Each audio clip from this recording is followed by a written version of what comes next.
General Santos City si Edwin De La Torre, bata pa lang kinakitaan na siya ng hilig sa paghahalaman.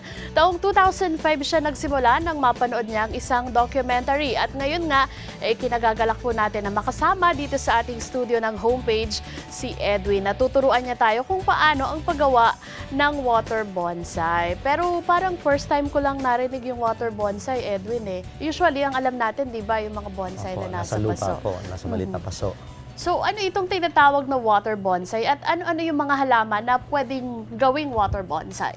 Ang water bonsai po ay isang uri ng paghahalaman na bago po na sa tubig lang naman po siya mabubuhay. Hindi na po kailangan ng lupa at kahit yung sikat ng araw, hindi na po dahil sa indoor plant na po siya. Kahit yung halaman nabubuhay sa lupa, pwedeng mabuhay din sa tubig? Opo.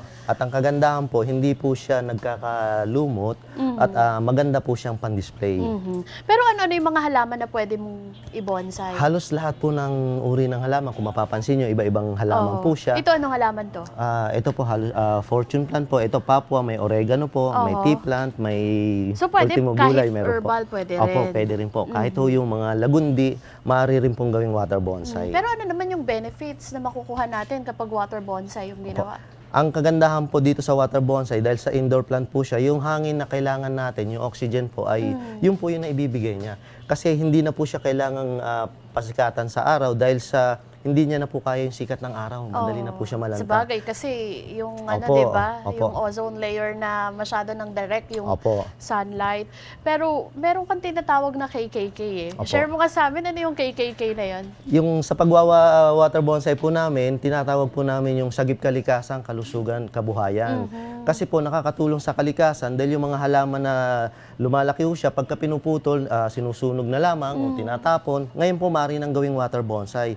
At yung mga recycled materials, yung mga garapon, mga foam, ay nagagamit po natin. So pati yung mga mineral water na bottle? Yung sa kalusugan naman po ay dahil sa nagbibigay po siya ng oxygen sa atin, tayo naglalabas ng carbon dioxide, so malaking tulong para sa kalusugan. Mas maganda kung nasa loob ng bahay, di ba? Kasi kaya nauso yung mga halaman na plastic para maganda hong display sa bahay. Ngayon po, ito buhay na po May mismo. May purpose siya talaga.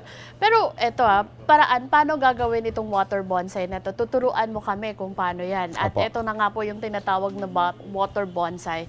So, paano ang paggawa ng water bonsai? Ito yung sample jar natin. Magsisimula po tayo rito, lalo na doon sa mga halos wala namang puhunan, kaya maganda po siyang pangkabuhayan din po, kaya tinatawag namin pangkabuhayan din po siya.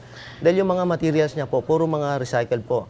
Mga garapon, mga foam. Ito yung mga styrofoam, nakakalat-kalat sa... Kaya kung mapapansin nyo, narito po siya. Dito na po siya nagkadahon at nagkaugat. At safety po siya dahil sa may foam po siya, hindi siya maitlugan ng lamok. Okay. So hindi kasi po pag stagnant water doon nag-iipon, lalo na malinis. Pero may nilalagay ka ba doon sa tubig? May solution ba? Kasi syempre, hindi natin alam kung gaano maglalast yung Ito po yung powder grower na tinatawag po namin para po mabuhay ho yung halaman at hindi po magkalumot yung tubig. Itong jar, yung loob na tubig. Dahil sa ito po, kagaya ho na itong mga gawa ho natin na to, hindi na ho siya pinapalitan ng tubig. Halos 4 months na po siya nakababad, dyan na ho siya nagkaugat, ay buhay po siya. Okay. So, ang paggawa po nito, narito po, maghahanda lang po ng mga, yung 1.5. Okay, let me help you. Yan. Ilalagay lang po ito yung powder grower. Ito po, ilalagay po muna yung powder grower dito sa 1.5. Pag nilagay po natin, isi-shake lang po natin ng halos 30 seconds. Ngayon, pagka sinyay po natin ng 30 seconds, pag clear po niyan, yun na po yung panggawa ng water bonsai. Yan po. Marunong ako na. Ito po yun. Ganito po ang kulay niyan. Ngayon, pagka-clear na po siya, after mga 1 hour, magiging clear po siya. Yun na po yung panggawa natin. Hindi na natin kailangan isama yung powder grower. So, itong solution na nilagay natin dito, ito po, mayroon na po yan. Mababad na yan kanina pa. Ngayon, dahil sa may ugat at may dahon na po siya, maaari na po siyang i-transfer sa magandang base. Okay. Parang pagka pinapasimulan mo pa lang siya, tsaka dito sa mga ganitong garapon. Para po, halimbawa yung mga gustong magparami ng ganito at pwedeng pangkabuhayan po nila, ay sa ganito po ang hindi na sila kailangang gumastos ng malaki. Hindi malaking puhunan para magtanim po sila ng water bonsai. So ito, gaano katagal nakababad yan? Halos 4 months na po siya nakababad sa tubig. Narito po, kailangan po natin ng masking tape. Okay. Papakita ko po muna. Okay lang po. Ito po yung, sige po, okay lang po. Ito po. Wala bang Oh, epekto sorry. sa halaman yung masking tape? Hindi po, wala pong ano. Ito po yung masking tape, ilalak lang po natin sa dulo. Okay. Ngayon, paglak po Para sa parang dulo, meron siyang ano, opo, lalagay lang po natin yung foam, styrofoam. styro. Oo. Lagyan lang po natin ng pagitan para po daanan ng tubig. Mhm. Ikot lang po natin. Hindi natin kailangang higpitan ng mahigpit para hindi po nasasakal yung halaman. Yung katamtaman lamang po. Okay. Yan po siya. Gunting, kailangan mo. Okay lang po. Ito po. Gaano kakapal dapat Yung halos katamtaman po sa bibig nung garapon? nung garapon. At yung bawat styrofoam po, mayroon pong pinaka-overlap na tinatawag. Yung po yung pinaka-stopper niya para po hindi magtuloy-tuloy yung halaman. Hindi po siya nalalaglag. Ah, okay. So, Opo. from mahahaba, meron ding maliliit. Opo. Yan. Ito po. So, maaari na po natin siyang itanim sa magandang vase. Pag sa magandang base, ang nilalagay mo ay styrofoam. Styrofoam po para malinis po siya tignan. Ang kagandahan po ng water bonsai, napakatipid po sa tubig. Dahil yung 1.5 na ganito po ay 6 months na po siya tumatagal. Okay. At ang pagdidilig po nito, So, para mas ay- maganda, lalagyan mo siya ng mga bato, pebbles po. Opo, pebbles. kasi yung butas po na nandito, daanan ng tubig, ay maaari pa rin pagitlogan ng lamok. Kaya nilalagyan natin ng pebbles para matakpan po, pero hindi nababarahan. Okay. Yan po. So, kaya maganda din siya. Opo, maganda po siyang pang-display at hindi po siya maitlogan ng lamok. Ito po, So, yung pagdilig paano mo po. siya didiligan? Ayan po. Ibubuhos Para lang po kayo lang. nagdilig mismo na nasa paso. Ganon. Pero, pagka halimbawa, diniligan mo na siya, Apo. syempre, mapupuno na yung tubig. Paano yun? Yan po, halos kahit isang buwan yung hindi diligan, buhay po siya kasi nakababad siya sa tubig.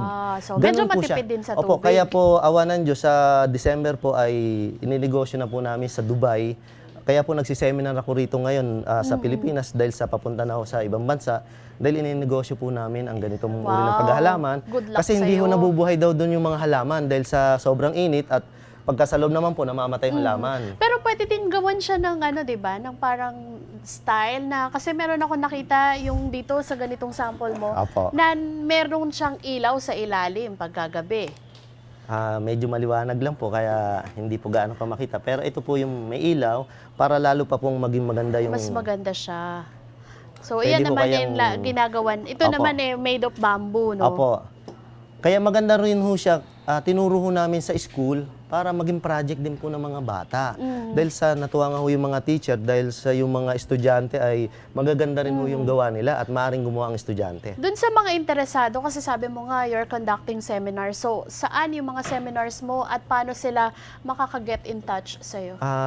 Yan po, ipopost po yung number mismo ay tumawag lang po sila at pwede hong magpa-schedule na po. Dahil sa marami pong schedule na kami na isi-seminar sa Palawan, sa La Union, sa So, nililibot Quezon, yung buong napakarami po. Pilipinas. Kasi po, kailangan matutunan po nila. Dahil sa simple ho siyang paghahalaman, kaya lang pag hindi ho nasunod yung proseso, ay hindi rin po mabubuhay yung halaman. Ayun. Yun po. At pagka wala hong powder grower, hindi po mabubuhay yung halaman, kaya tinuturo po namin. Okay. Yung powder grower, kayong gumawa niyan? O? Apo, wala pa hong nabibili sa iba. Kaya yun po, yung mga So, gusto inventor hong ka mag-dealer, gusto hong mag-dealer, maaari po, sa malit na halaga lamang po, maaari nilang pagkakitaan at nakakatulong pa. Yun po yung maganda. Usually, gaano kalaki yung puhunan sa, halimbawa, dito sa ganitong... Apo. Yung mga magdi-dealer po, halimbawa, pwede sila magsimula sa 500, may halos 20 na powder grower na sila, makakagawa na ho sila ng 60 na water bonsai. Halos 60 na po ang magagawa. At ito po, halos nabibili siya ng halos 30 pesos o makakagawa yung isang ganito ng halos 5 ganito po. Okay. So, malaki po. So maraming salamat sa iyo, Edwin. Dun sa mga i-share mo sa amin, marami kaming natutunan at good luck dun sa sisimulan mong negosyo sa ibang bansa. Anyway, sasagutin naman ang mga concerns sa mga Pag-ibig membership at kasama po ng taga Pag-ibig si Eunice. Eunice?